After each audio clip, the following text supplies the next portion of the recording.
दर्शकों, जय भीम, नमो बुद्धाय। आप देख रहे हैं इक्वालिटी न्यूज और मैं हूं काजल आपके साथ।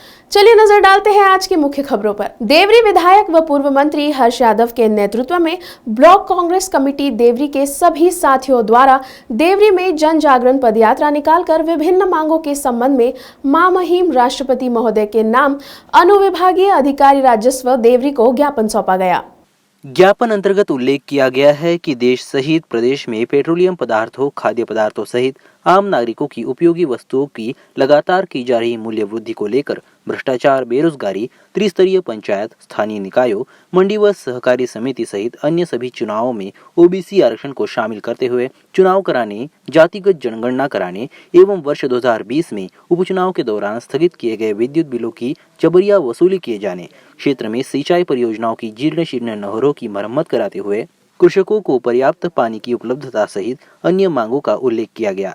जन जागरण पदयात्रा के दौरान कांग्रेस कार्यकर्ताओं ने वर्तमान सरकार के विरोध में जमकर नारेबाजी लगाई। अखिल भारतीय कांग्रेस कमेटी के निर्देश पर पूरे देश में और प्रदेश में महंगाई को लेकर, स्थानीय जन समस्याओं को लेकर कांग्रेस पार्टी ने ज्ञापन देने का आदेश जारी किया था।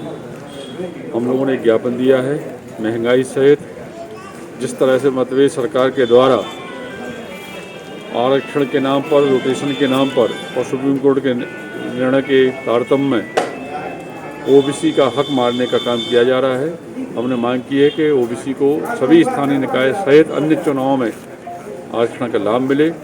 साथ ही जातिगत मतगणना के आंकड़े भी सरकार प्रस्तुत करे कि कौन सी जाति कितनी संख्या में निवास करती है मध्य प्रदेश और देश में। ये भी हम लोगों की मांग है। साथ ही महंगाई की मार से आम आदमी बेहद परेशान है, दुखी है। इसके अलावा भारतीय जनता पार्टी की शासनकाल में शिवराज सिंह जी के द्वारा जब बाई इलेक्शन चल रहे थे, 28 उपचुनाव थे, उस समय घोषणा की थी कि सभी बिल हम माफ़ करते हैं।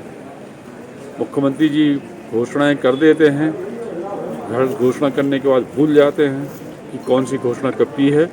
और आज हालत ये है कि डेढ़ वर्ष के बिल के नोटिस उपभोक्ताओं को दिए जा रहे हैं।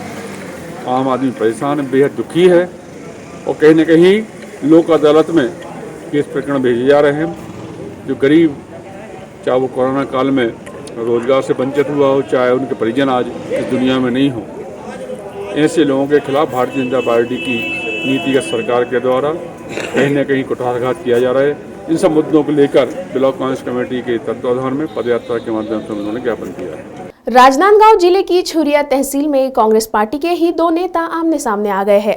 एक अपने वाहन चालक के पक्ष में खड़ा है तो दूसरा पत्नी धर्म निभाते हुए अपने पति के पक्ष में। एक और जहां प्रदेश कांग्रेस पिछड़ा वर्ग महामंत्री तरुण सिन्हा अपने माजदा चालक बीर सिंह उइके का हर कदम पर साथ दे रहे हैं, तो वही विधायक छन्नी साहू पत्नी धर्म निभाते हुए उनकी ढाल बनकर खड़ी है। मैं जॉब से आते रहे छुरिया, तो वही डीजल खत्म हो गया छुरिया डिपो के पास, तो वो तरफ से छन्नी हमारे विधायक और ओकर पति आवत रही से वो तरफ से। तो बाद वही रुकी, फिर पूछिस कि कहाँ से ऐसे करके, तो मैं जॉब से बोले ओकर बाद काकर गाड़ी ऐसे करके बोली, तो मैं तरुण से नज़दीक गाड़ी है रे ऐसे करके बोले। फिर ओकर बाद वह गाली वाली देख चालू कर दी और ऐसे करके और मारपीट ऐसे करके, और पुलिस की गोड़ गवार लोग कभी सुधर नहीं सकते ऐसे करके। उसके बाद चले गए।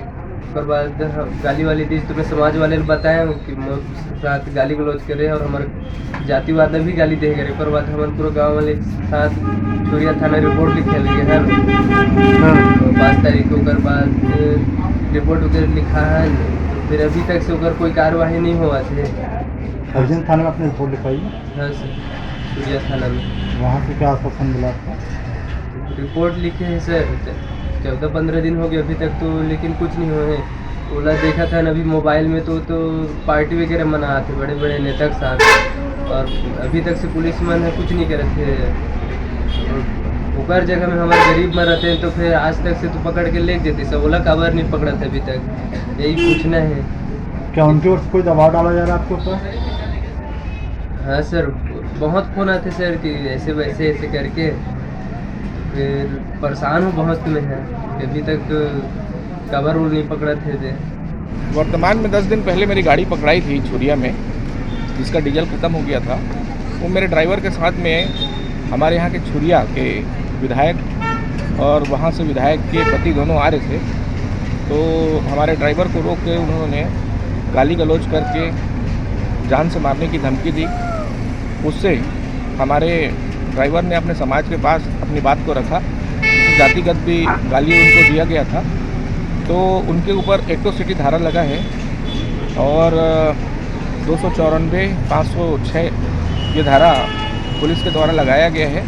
तो निश्चित रूप से कहीं ना कहीं उन लोग से मेरे को भय है, क्योंकि उन लोग प्रभावशाली लोग हैं और उन लोग इस भावना को किस तरीके से बुनाते हैं, इसलिए मैंने अपनी जान का खतरा बताते हुए मैंने सुरक्षा पुलिस अधीक्षक एवं छुरिया थानेदार से मांगी है, जो कि मेरे को अभी तक नहीं मिला है। क्या कारण हो सकता है इसका नहीं देने का, सुरक्षा नहीं मिलने का? अब हमने तो अवगत करा दिया है, अब बाकी शासन प्रशासन और पूर्ण जवाबदेही, अगर मेरे को कुछ होता है, मेरे परिवार को कुछ होता है, तो उसकी पूर्ण जवाबदारी चंदू साहू की होगी। मैं निरंतर खैरागढ़ चुनाव दौरे में आ रहा हूँ, जा रहा हूँ, मेरे को रात के 1:30-2 बज जाता है और ऐसी स्थिति में थोड़ा सा जान का भय बना हुआ रहता है, क्योंकि 1-2 बार गाड़ी के आगे पीछे 2-3 लोग मेरे हुए भी थे। घर के पास भी मैंने 1-2 लोगों को ऐसा देखा था जो मेरे को आपत्तिजनक लगा था, तो उस प्रकार से मैंने अपना सुरक्षा का मांग किया है। यूपी स्थित जौनपुर में महापरिवर्तन मोर्चा का आयोजन किया गया था, जहां दलित नेता वामन मेश्राम ने केंद्र सरकार पर जमकर निशाना साधा। वामन मेश्राम ने कहा कि हमें मोदी जी की सरकार नहीं चाहिए, हमें ऐसी सरकार चाहिए जो सभी पिछड़े समुदायों की मदद कर सके। यूपी स्थित जौनपुर में महापरिवर्तन मोर्चे का आयोजन किया गया था, जहां प्रमुख अतिथि के तौर पर वामन मेश्राम मौजूद थे। मेश्राम का कहना था कि बेरोजगार लोगों को रोजगार की जरूरत है और उन्हें रोजगार मिले, ऐसा ही हम चाहते हैं। वही उत्तर प्रदेश में ऐसी सरकार चाहते हैं कि आए दिन जो बहु बेटियों का बलात्कार होता रहता है उसे रोका जा सके और शिक्षा के स्तर को भी बढ़ाया जा सके। इसके साथ ही ओबीसी समाज के लोगों को भी आरक्षण मिल सके। मध्य प्रदेश में स्तरीय पंचायत चुनाव के तीसरे चरण की तारीख 16 फरवरी को लेकर हरदा जिला इकाई अहिरवार समाज नाराज है, क्योंकि फरवरी में ही संत रविदास जयंती भी मनाई जाती है और निर्वाचन आयोग द्वारा उपरोक्त तारीख निश्चित करने से प्रदेश में आदर्श आचार संहिता लागू होने से सामाजिक कार्यक्रम आयोजित नहीं हो पाएंगे, जिसे लेकर खास विरोध जताया जा रहा है। इसी मुद्दे को लेकर शुक्रवार को आदर्श अहिरवार समाज संगठन की जिला इकाई के अध्यक्ष मुरली रंगीले और ज्ञानेश तिवारी ने जिला प्रशासन को एक ज्ञापन सौंपकर अपना विरोध दर्ज कराया है। इस मौके पर समाज के दर्जनों सदस्य उपस्थित होकर जयंती पर चुनाव का विरोध प्रकट करेंगे। इसी के साथ उपस्थित जिला प्रशासन के भू अभिलेख अधिकारी पंडांगरे ने ज्ञापन लेकर कहा कि इस मांग पत्र का निराकरण शासन स्तर से होगा। हम इसे उचित कार्रवाई हेतु उच्च अधिकारियों को भेज रहे हैं। इसमें जो भी कार्रवाई होगी वह आपको बता दी जाएगी। संगठन के जिला अध्यक्ष मुकेश रंगीले ने कहा कि संत रविदास की जयंती पूरे देश में धूमधाम से मनाई जाती है, मगर चुनाव आचार संहिता होने से यह जयंती नहीं मना पाएंगे और कहा कि अगर चुनाव की तिथि आगे नहीं बढ़ाई गई तो हम चुनाव का बहिष्कार करेंगे। मध्य प्रदेश से हरिप्रसाद हरियाली की रिपोर्ट, इक्वालिटी न्यूज के लिए। हम अहिरवार समाज की ओर से, पूरे जिले की ओर से हम ज्ञापन देने के लिए आए थे यहाँ पे। किस मामले का ज्ञापन था? ये ज्ञापन है संत रविदास जी जयंती मनाने के लिए, लेकिन 16 फरवरी में चुनाव ग्राम पंचायत का होने के कारण तारीख में कुछ फेरबदल करने के चुनाव आयोग ने अनुरोध किया है हमने कि उसमें कुछ फेरबदल हो, तो ताकि रविदास जयंती पूरे जिले पूरे देश में मनाई जाती है। उन्हें शासन प्रशासन को पता है, उसके बावजूद उस तारीख में उन्होंने चुनाव रखकर अहिरवार समाज को निंदित किया है। मैं मांग करता हूं अहिरवार समाज की ओर से कि इस तारीख को फेरबदल कर करके और रविदास जयंती की अनुमति देने की कृपा करें, ताकि हमारे अहिरवार समाज की ओर से बहुत बड़ा धन्यवाद। ज्ञापन दिया है, क्या कहा अधिकारी लोगों ने? अधिकारी लोगों ने दिया है आश्वासन के, मैं इसके 1-2 दिन में आप जानकारी लेकर आपको अवगत करा। देश सहित राज्य भर में फिलहाल नौकरियों की किल्लत है। शिक्षित होकर भी कई युवक युवतियों को घर बैठना पड़ रहा है। हालांकि बालाघाट स्थित एक स्कूल में छात्र छात्राओं को ब्यूटी एंड वेलनेस के तहत ब्राइडल मेकअप पर व्याख्यान और लाइव डेमोन्स्ट्रेशन दिया गया, जिससे भविष्य में अपने करियर के तौर पर छात्राएं इसे देख सके।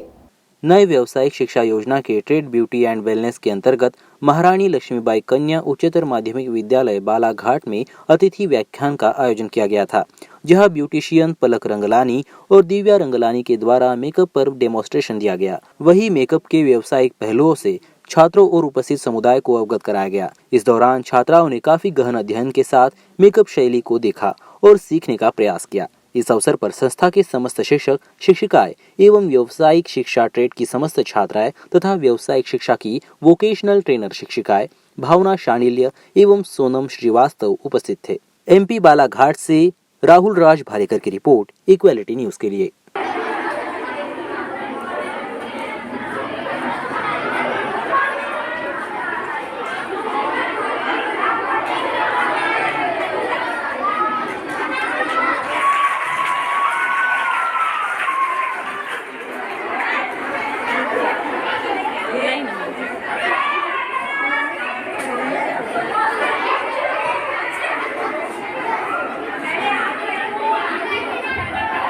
यूपी में 2022 में होने वाले चुनाव को मद्देनजर बीएसपी के तत्वाधान में एक मंडल स्तरीय जनसभा का आयोजन लखनऊ के मोहनलालगंज में किया गया, जिसमें मुख्य अतिथि के रूप में सतीश चंद्र मिश्रा मौजूद रहे तथा उनके बेटे कपिल मिश्रा ने समाजवादी पार्टी तथा भारतीय जनता पार्टी पर जमकर हंगामा बोला। विकास के नाम पर सिर्फ पोस्टरबाजी और ढकोसला करने का आरोप भारतीय जनता पार्टी पर लगाया गया तथा भ्रष्टाचार चरम सीमा पर है। यूपी की हालत खस्ता है। विकास के नाम पर सिर्फ दावे किए जाते हैं, पत्थरों को लगवा करके उनका शिलान्यास किया जाता है।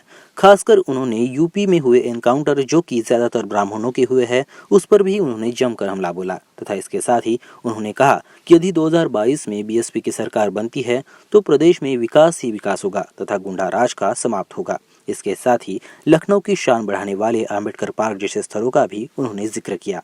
इक्वालिटी न्यूज के लिए संवाददाता ओम प्रकाश की रिपोर्ट। न्यूज़पेपर डेली उठा के देख लीजिए, कम से कम महिलाओं के साथ उत्पीड़न हुए, दुराचार हुए की कम से कम 5-6 खबरें डेली छपी होती हैं। इसका वादा करा था इस सरकारों ने। साथियों, पिछले 10 साल से आपके साथ, इस प्रदेश की जनता के साथ सिर्फ धोखा देने का काम किया इस सरकार ने, इसकी पिछली सरकार ने। इन्होंने वादा किया था, हमारे सर्व समाज के सभी नौजवानों से मैं बोलना चाहूंगा, इन्होंने वादा किया था कि 2 करोड़ नौकरियां देंगे, लेकिन उसके बदले इन्होंने 2 करोड़ नौकरियां छीनने का काम किया है। माननीय कांशी राम साहब को श्रद्धासुमन अर्पित करते हुए आज मोहनलालगंज के इस ऐतिहासिक मैदान में मंडल स्तरीय इस चुनावी जनसभा में मुख्य अतिथि के रूप में पधारे हम सबके मार्गदर्शक, हम सबके प्रेरणा स्रोत और जिन्होंने पूरे उत्तर प्रदेश में आज करोड़ों लोगों को यह संकल्प दिलाने में कामयाबी हासिल की है कि 2022 में इस प्रदेश में अगर कोई मुख्यमंत्री बनेगा तो आदरणीय बहन कुमारी मायावती बनेगी। ये संकल्प पूरे के पूरे प्रदेश में जन जन के बीच पहुंचाने का कार्य किया है। इक्वालिटी न्यूज के मुख्य खबरों में आज के लिए इतना ही। फिर होगी आपसे मुलाकात, तब तक के लिए आप देखते रहिए इक्वालिटी न्यूज। खबरों की अधिक जानकारी के लिए आज ही डाउनलोड और सब्सक्राइब करना ना भूलें इक्वालिटी सिनेमा ऐप को। जय भीम, नमो बुद्धाय।